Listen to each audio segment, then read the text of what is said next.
Mari kita menyangkal diri, saudara. Biasakan supaya kita itu menyangkal diri. Kenapa? Apa tujuannya? Supaya karakter kita terbentuk. Karakter yang taat kepada Bapa. Seperti Yesus, taat kepada Bapa. Maka ketika saudara menyangkal diri, ketika saudara membiasakan diri untuk taat kepada Tuhan, saudara menjadikan karakter saudara seperti Yesus.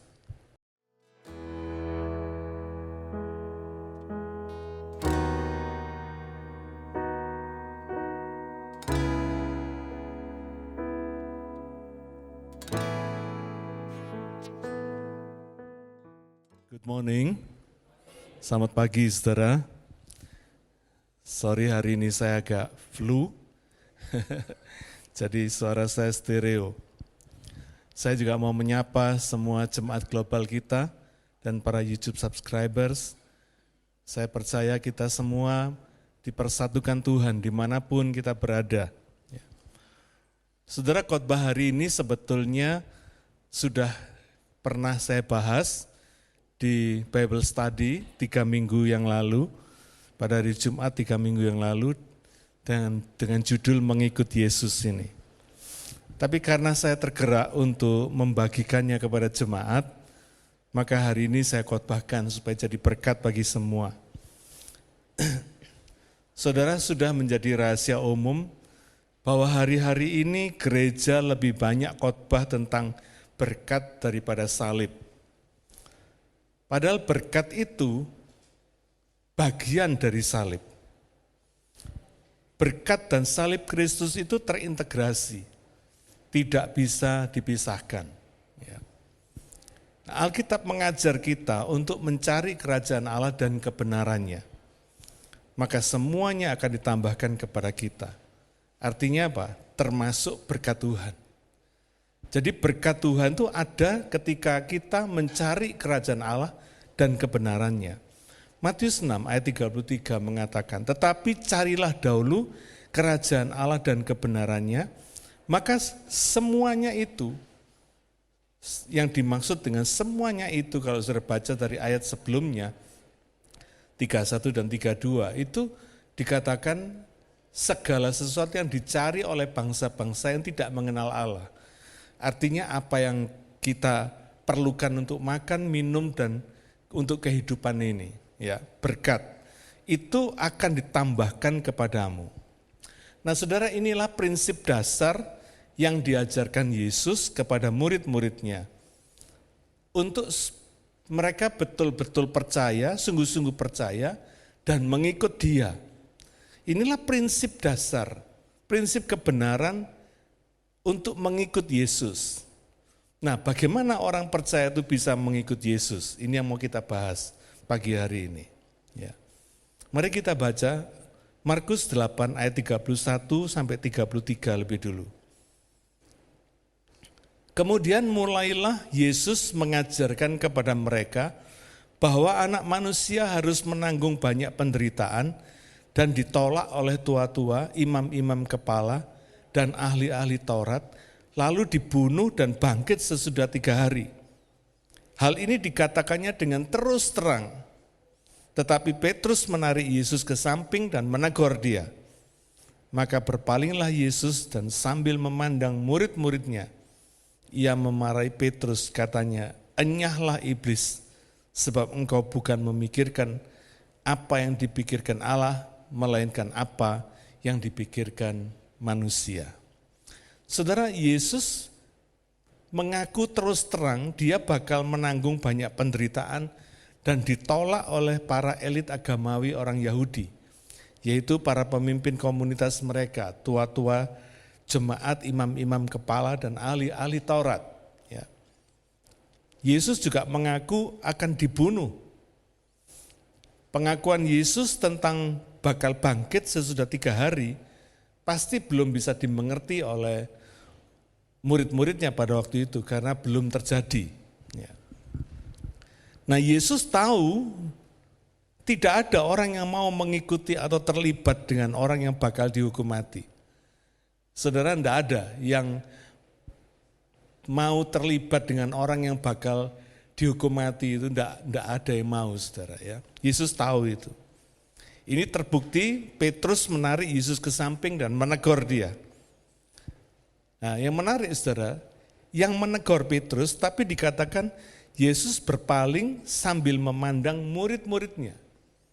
Yang menegur Petrus tapi Yesus melihat murid-muridnya. Maksudnya saudara, apa yang dilakukan Petrus ini bukan cuma Petrus yang akan melakukannya, tapi bisa juga murid-murid yang lain. Seolah satu peringatan bahwa apa yang dikatakan Petrus ini, apa yang dilakukan Petrus ini, bisa juga dilakukan oleh kita semua pada umumnya, orang-orang pada umumnya. Ya. Karena ini prinsip dasar dalam mengikut Yesus, yaitu memikul salib. Karena itu poin pertama yang akan kita bahas pagi hari ini.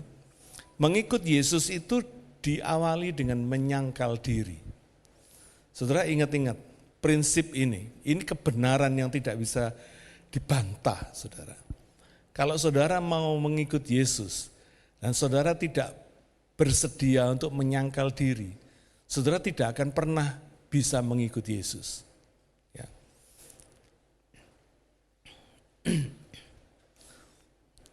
Dengan kata lain, saudara, pengakuan Yesus tentang bagaimana anak manusia itu akan menderita dan ditolak banyak orang, itu sesungguhnya adalah tes menyangkal diri bagi murid-muridnya yang mau menjadi muridnya dan yang mau mengikuti dia. Tes bagi orang-orang yang mau menjadi muridnya dan mau mengikuti dia. Nah, menyangkal diri inilah yang membedakan orang yang sungguh-sungguh percaya dengan orang yang cuma mau jadi murid Yesus karena berkatnya. Sebetulnya cuma cari berkatnya Yesus, tapi bukan cari Yesus. Ini kejadian pada hari ini. Ya. Saudara, kalau mendengar kabar dari Indonesia hari ini, saya geleng kepala, saudara. Para hamba-hamba Tuhan di Indonesia, para pendeta sana, bisa dikumpulkan oleh pasangan paslon nomor 2. Para pendeta dikumpulkan untuk mendukung pasangan calon nomor 2, saudara. Dalam pemilu ini. Bayangin, ya. Pendeta loh ini, saudara. Kumpulan pendeta dari gereja-gereja. Ya. Jadi tes menyangkal diri ini sebetulnya membedakan antara orang yang sungguh-sungguh mau mengikut Yesus dan yang cuma mau mencari berkatnya Yesus. Pertanyaannya, kalau tes ini dilakukan atas kita pada hari ini, kira-kira kita lulus enggak, saudara? Apakah kita ini termasuk orang-orang yang bersedia menyangkal diri atau enggak? Saudara, menyangkal diri itu bicara tentang sesuatu yang sebetulnya kita tidak mau, tapi yang kita bersedia melakukan karena diperintahkan Tuhan. Karena Tuhan mengizinkan kita, Tuhan minta kita lakukan, kita mau lakukan. Itu menyangkal diri.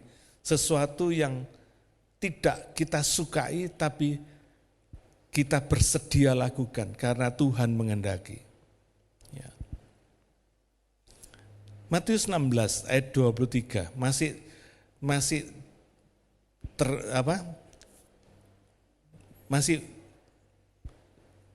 sama poinnya. Di dalam Matius 16 ayat 23 dikatakan, maka Yesus berpaling dan berkata kepada Petrus, enyahlah iblis, engkau suatu batu sandungan bagiku, sebab engkau bukan memikirkan apa yang dipikirkan Allah, melainkan apa yang dipikirkan manusia. Saudara, rupanya urusan menyangkal diri ini sesuatu yang sangat penting. Karena Tuhan mention di sini, engkau menjadi batu sandungan, satu batu sandungan bagiku. Saudara bisa bayangin ya, di perjanjian lama maupun perjanjian baru banyak dicatat ayat-ayat yang melarang kita untuk menjadi batu sandungan bagi orang lain. Ya. Dari Yesaya 18 ayat 30, 1 Korintus 8 ayat 9, 13, Tuhan memperingatkan kita jangan sampai kita jadi batu sandungan. Bagi orang lain aja kita dilarang, apalagi menjadi batu sandungan bagi Tuhan. Saudara, menyangkal diri ini satu awal dalam mengikut Yesus.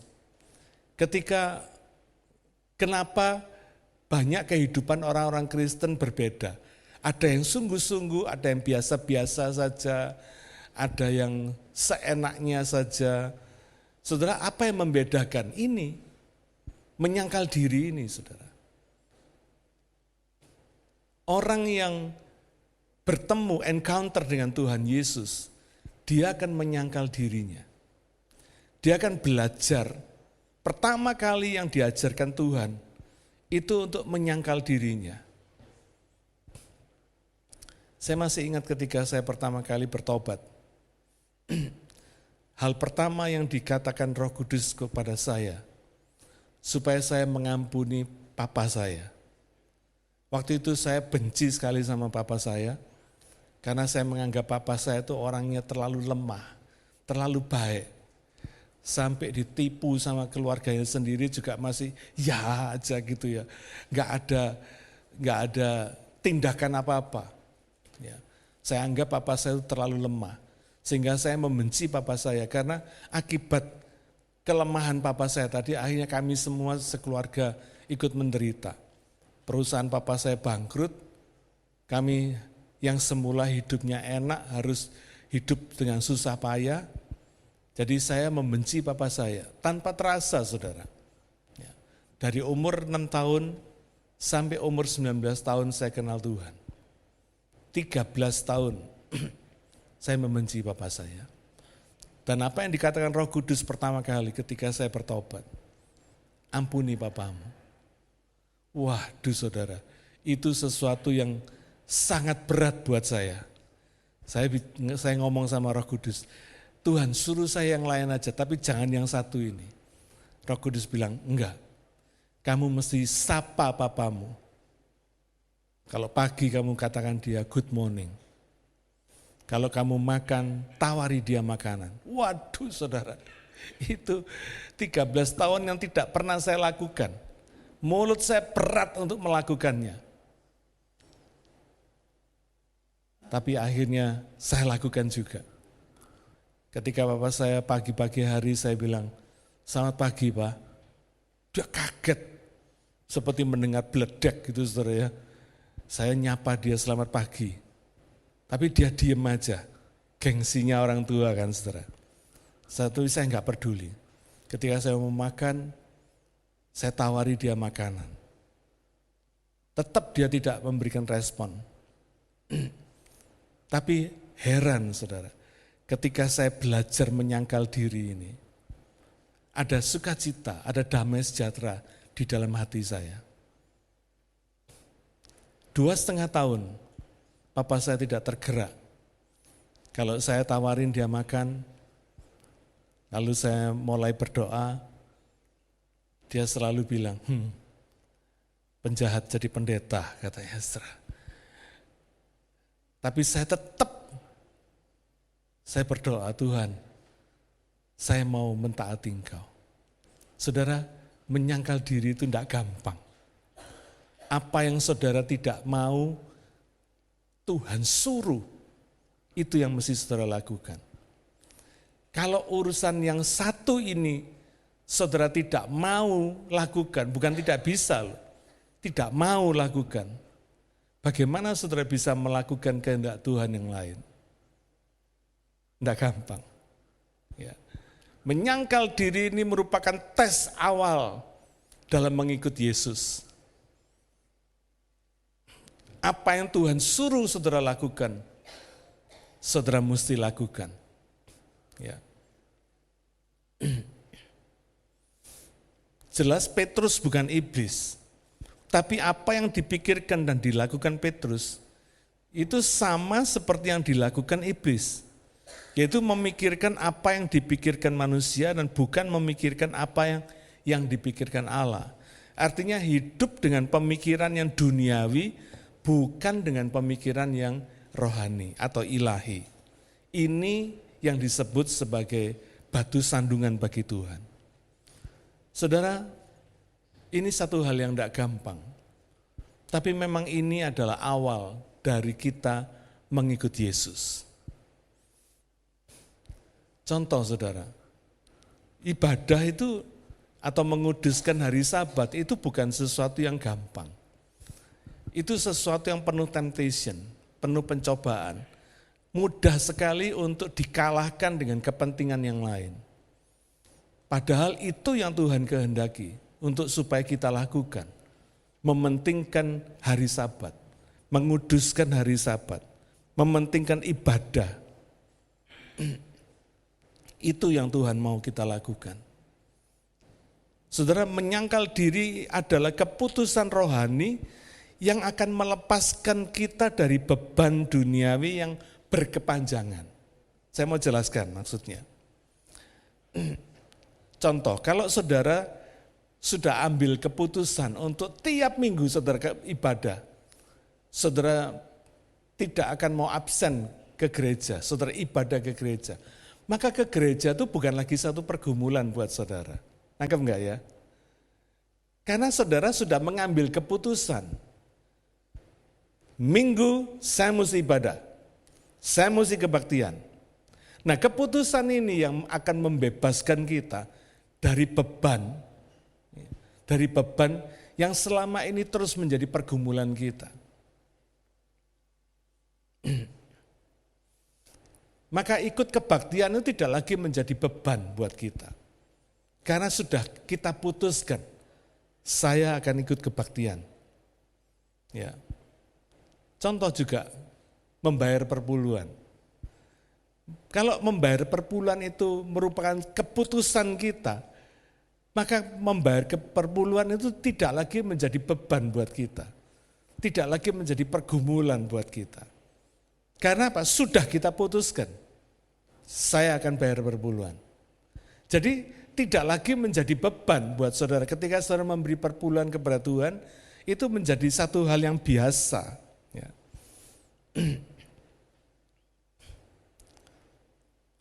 Taat itu menjadi beban buat kita karena kita tidak biasa. Saya ulangi ya. Taat itu akan jadi beban buat kita karena kita ini tidak biasa taat. Siapa yang merasa beban, pergumulan ketika saudara mau mentaati Tuhan? Enggak ada. Hebat saudara. Hebat saudara. Oh saudara, ketaatan itu beban. Karena kita tidak biasa. Tapi kalau saudara sudah membiasakan diri untuk taat, maka taat kepada Tuhan itu tidak lagi jadi beban buat saudara. Tidak lagi menjadi pergumulan buat saudara. Karena ketaatan itu sebuah keputusan saudara untuk mentaati Tuhan. Ini yang dianggap, ini yang dimengertikan sebagai menyangkal diri. Sesuatu yang kita ingin lakukan sesuai dengan keinginan kita sendiri, tapi sekarang kita mengikuti keinginan Tuhan. Ini menyangkal diri. Ya. Mari kita ambil keputusan untuk menyangkal diri ini. Nanti saudara rasakan sendiri bahwa hidup ini sesungguhnya ringan. Kenapa kekristenan itu terasa berat bagi beberapa orang? Karena tidak dibiasakan ini, menyangkal diri ini, mentaati Tuhan, tidak diambil keputusan. Saya mau taat, yang penting saya mau taat. Ketika saudara ambil keputusan ini, maka saya percaya beban yang ada di dalam pikulan saudara untuk tidak taat, itu akan terlepas selamanya. Tidak lagi menjadi beban. Jadi ketika saudara mentaati Tuhan, saudara tidak perlu pergumulan lagi. Tidak perlu saudara berkata, aduh Tuhan, begitu beratnya mengikuti Engkau Tuhan. Enggak, Saudara nggak akan berpikir seperti itu lagi. Kenapa? Karena sudah saudara putuskan.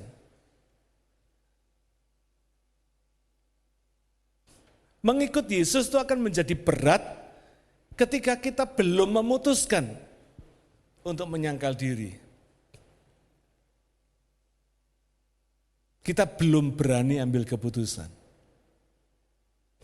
Ya. Mari kita menyangkal diri, saudara. Biasakan supaya kita itu menyangkal diri. Kenapa? Apa tujuannya? Supaya karakter kita terbentuk. Karakter yang taat kepada Bapa. Seperti Yesus, taat kepada Bapa. Maka ketika saudara menyangkal diri, ketika saudara membiasakan diri untuk taat kepada Tuhan, saudara menjadikan karakter saudara seperti Yesus. Ya. Dan ketika kita terbiasa dengan ketaatan-ketaatan tadi itu, maka saudara akan melihat hidup saudara diberkati Tuhan dengan berlimpah-limpah. Saudara akan heran melihat kok bisa bagaimana berkat Tuhan itu mengalir dalam hidup saudara seolah tidak terbendung, saudara. Karena Tuhan itu memberkati setiap ketaatan kita. Saudara bayangkan kalau ketaatan itu saudara lakukan tiap hari. Tiap hari di dalam setiap bidang, di dalam setiap aspek kehidupan saudara. Bayangin berapa banyaknya berkat Tuhan yang tersedia yang akan dicurahkan kepada saudara. Enggak akan terbendung berkatnya dalam hidup saudara. Ya. Yang pertama, menyangkal diri adalah awal dari mengikut Yesus. Yang kedua, kita akan baca selanjutnya, Markus 8 ayat 34. Lalu Yesus memanggil orang banyak dan murid-muridnya dan berkata kepada mereka, setiap orang yang mau mengikut aku, ia harus menyangkal dirinya, memikul salibnya dan mengikut aku. Dalam Lukas 9 ayat 23 yang sama konteksnya, katanya kepada mereka semua, setiap orang yang mau mengikut aku, ia harus menyangkal dirinya, memikul salibnya setiap hari dan mengikut aku. Saudara, rupanya mengikut Yesus itu bukan hanya menyangkal diri dan taat mengikuti Tuhan, tapi juga memikul salib setiap hari. Keren, saudara. Ya. Saudara lihat di sini betapa Tuhan itu sayang kepada kita semua. Tuhan itu sudah memberikan prinsip-prinsip kebenaran untuk kita lakukan setiap hari. Dalam mengiring Yesus, Tuhan berikan kepada kita resepnya, memikul salibnya setiap hari. Bukan cuma sekali-kali, ya. Bukan cuma seminggu sekali, tapi Alkitab mengatakan setiap hari. Memikul salib setiap hari. Saudara, ini bicara tentang apa? Karakter. Ya. Karakter kita itu kelemahannya selalu ingin mengikuti kemauan kita sendiri. Saudara lihat ini. Setiap orang yang mau mengikut aku, yang mau, bukan yang bisa, tapi yang mau. Ini pergumulan tentang kemauan.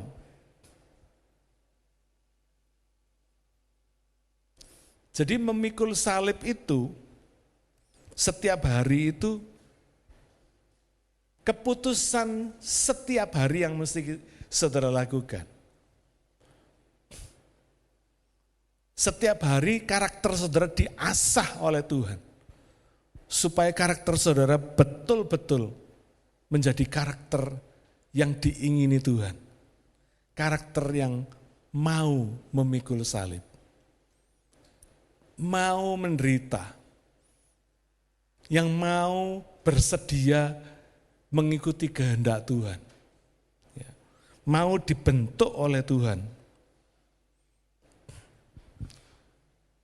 Dengan kata lain, memikul salib ini Karena harus setiap hari sama dengan seumur hidup, betul? Ya, selama saudara masih hidup, saudara harus memikul salib ini setiap hari, seumur hidup. Artinya Tuhan mengasah karakter kita setiap hari seumur hidup. Supaya karakter kita menjadi seperti Yesus, taat kepada Bapa. Dan ini berlaku bagi setiap orang yang mau. Jadi kunci sukses dalam mengikuti Yesus itu adalah mau, kemauan kita. Tidak ada kata tidak bisa. Karena ketika kita percaya Yesus, Roh Kudus diberikan kepada kita untuk menjadi jaminan. Roh Kudus itu tinggal di dalam kita untuk memampukan kita. Ya. Sehingga kita pasti bisa. Tidak ada yang mustahil bagi Roh Kudus dan bagi kita yang mau mengikuti Yesus sungguh-sungguh. 2 Korintus 1 ayat 21 dan 22 berkata demikian. Sebab Dia yang telah meneguhkan kami bersama-sama dengan kamu di dalam Kristus adalah Allah yang telah mengurapi, memeteraikan tanda miliknya atas kita dan yang memberikan Roh Kudus di dalam hati kita sebagai jaminan dari semua yang telah disediakan untuk kita.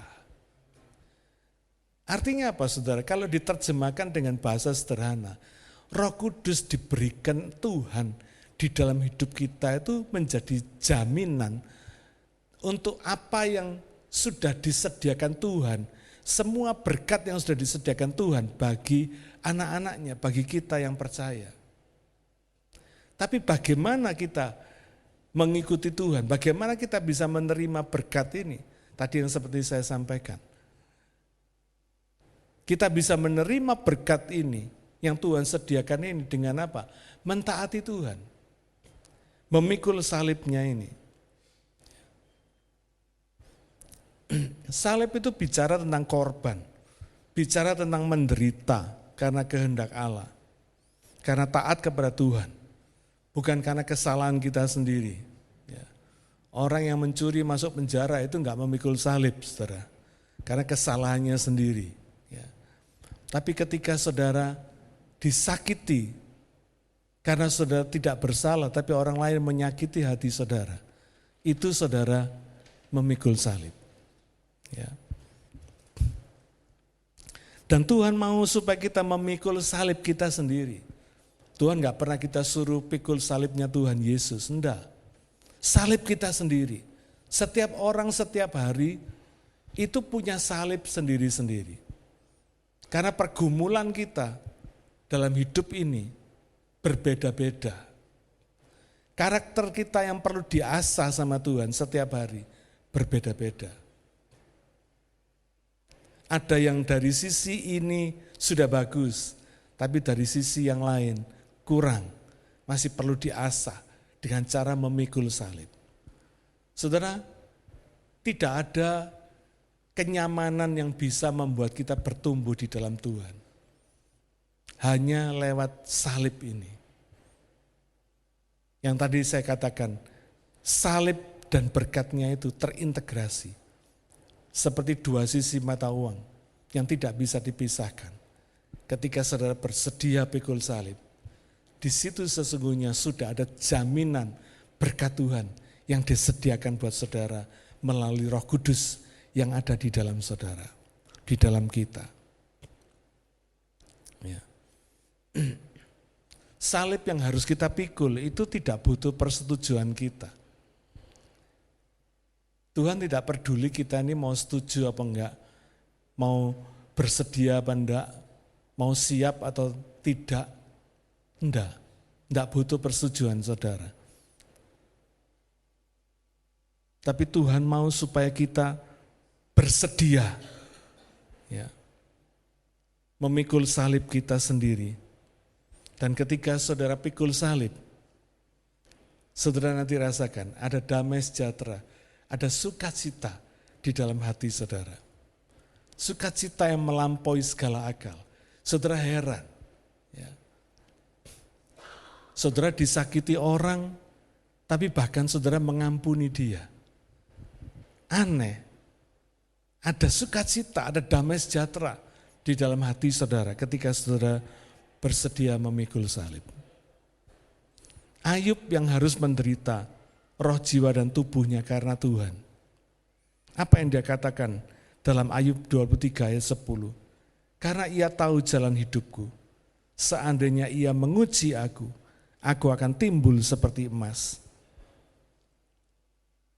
Kira-kira kalau diterjemahkan dengan sederhana, ketika Tuhan menguji aku untuk pikul salibku, aku akan timbul seperti emas. Maliaki 3 ayat yang ketiga, ia akan duduk seperti orang memurnikan dan mentahirkan perak, dan ia mentahirkan orang Lewi, menyucikan mereka seperti emas dan seperti perak, supaya mereka menjadi orang-orang yang mempersembahkan korban yang benar kepada Tuhan. Saudara, inilah tujuan Tuhan menyelamatkan kita, supaya kita kudus dan tak bercacat. Kalau saudara baca dalam Efesus 1 ayat yang keempat, Tuhan mengatakan kita ini dipilih sejak sebelum dunia dijadikan. Tuhan tuh berurusan dengan kita tentang keselamatan itu sebelum dunia ada, sebelum saudara dan saya ada, sebelum kita diciptakan. Tuhan sudah berurusan dengan kita di dalam kekekalan. Apa tujuannya? Supaya kita kudus dan tak bercacat. Efesus 1 ayat yang keempat. Supaya kita kudus dan tak bercacat. Inilah kenapa Tuhan mau supaya kita menyangkal diri, supaya kita pikul salib. Ini resep tunggal yang Tuhan sudah berikan kepada kita, supaya kita ini bersedia untuk dikuduskan tanpa cacat celah di hadapan Tuhan. Hanya kalau kita bersedia mengikuti resepnya Tuhan, kita jadi orang sesuai dengan karakter seperti Yesus. Tidak ada cara lain. Tuhan memberikan kepada kita karakter melalui ketaatan kita di dalam menyangkal diri dan memikul salib setiap hari ini.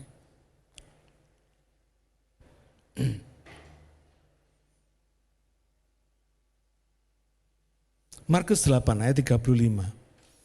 Karena siapa yang mau menyelamatkan nyawanya, ia akan kehilangan nyawanya.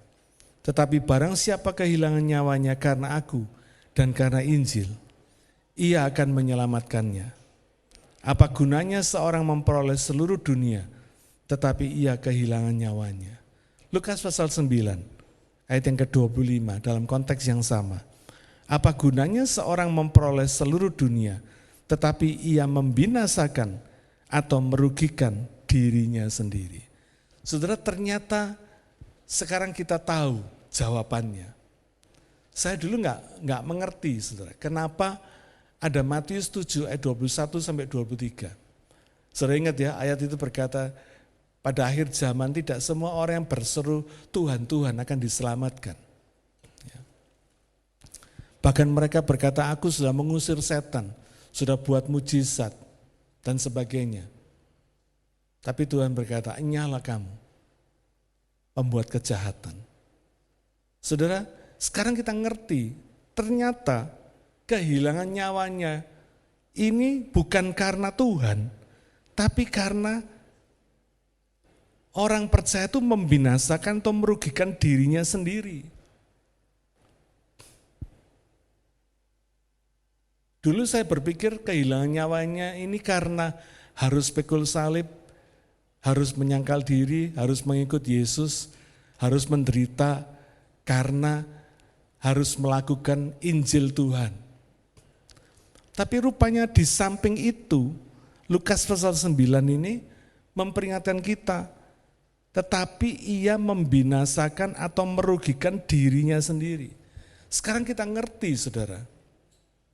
Kenapa Matius 7 ayat 21 sampai 23 itu ada? Karena rupanya kehilangan nyawanya ini karena keputusan kita sendiri. Keputusan orang percaya yang tidak mau mengikuti Tuhan, yang tidak mau mengikuti Yesus ini. Sudah diajari caranya mengikuti Yesus, yaitu menyangkal diri, pikul salib dan taat kepada Tuhan, tapi mereka memutuskan untuk tidak melakukannya. Artinya dia membinasakan atau merugikan dirinya sendiri. Wow. Kalau saudara lihat di sini, menyangkal diri dan memikul salib, mengikut Yesus, itu adalah satu kesatuan yang terintegrasi satu dengan yang lain. Artinya tidak boleh ada satu pun yang hilang. Tidak boleh ada yang tidak dilakukan. Karena mau menyelamatkan nyawanya. Karena mau mengikuti kehendak dirinya sendiri. Risikonya kehilangan nyawanya sendiri. Kehilangan nyawa karena keputusannya sendiri. Karena dia membinasakan dirinya sendiri. Jadi bukan karena keselamatannya bisa hilang, tapi dia mengambil keputusan untuk menolak Tuhan. Untuk menolak taat kepada Tuhan. Ya.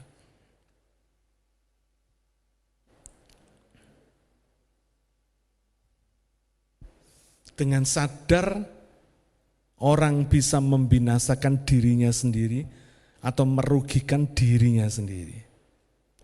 Ya. Karena itu saudara, menolak mengikut Yesus dengan sungguh-sungguh, itu resikonya ada. Jadi saudara jangan berpikir bahwa mengikut Yesus ini sesuatu yang cuma jadi teori, ya, yang boleh saudara mengerti, tapi saudara bisa memilih untuk mentaati ataupun tidak mentaati. Tidak.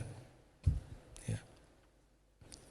Menolak mengikut Yesus dengan sungguh-sungguh, artinya mengikut Yesus dengan setengah hati, tidak setiap hari, ini adalah pembuat kejahatan bagi Tuhan. Ya. Sebaliknya, kalau kehilangan nyawanya karena Yesus dan karena firman-Nya, karena saudara mau sungguh-sungguh mengikut Yesus, orang akan menyelamatkan nyawanya. Saudara akan merasakan sukacita, hidup kekal di dalam Tuhan. Saudara akan heran, ketika saudara menyangkal diri, saudara akan merasakan sukacita. Ketika saudara mengambil keputusan untuk pikul salib, mentaati Tuhan, saudara akan merasakan sukacita di dalam hati saudara. Ya. Markus 8 ayat 37. Karena apakah yang dapat diberikannya sebagai ganti nyawanya? Sebab barang siapa malu karena aku dan karena perkataanku, di tengah-tengah angkatan yang tidak setia dan berdosa ini, anak manusia pun akan malu karena orang itu apabila ia datang kelak dalam kemuliaan Bapanya, diiringi malaikat-malaikat kudus. Yesus menunjukkan apa yang harus menjadi prioritas dalam hidup ini. Ingat saudara, karena kita tidak selamanya hidup di bumi ini. Jadi sementara kita hidup di bumi ini, kita harus punya prioritas. Apa yang menjadi prioritas saudara hari ini? Kalau saudara bijaksana, saudara tahu bahwa prioritas saudara hari ini adalah mengikut Yesus. Supaya ketika waktu kita selesai di bumi ini, saudara sudah waktunya pulang kembali ke surga, saudara tidak menyesal. Saudara, menyesal itu sesuatu yang paling membuat kita menderita. Penyesalan itu sesuatu yang bisa kita lakukan, tetapi tidak kita lakukan. Dan saudara tidak bisa punya kesempatan untuk meridu lagi. Penyesalan itu sangat membuat kita menderita.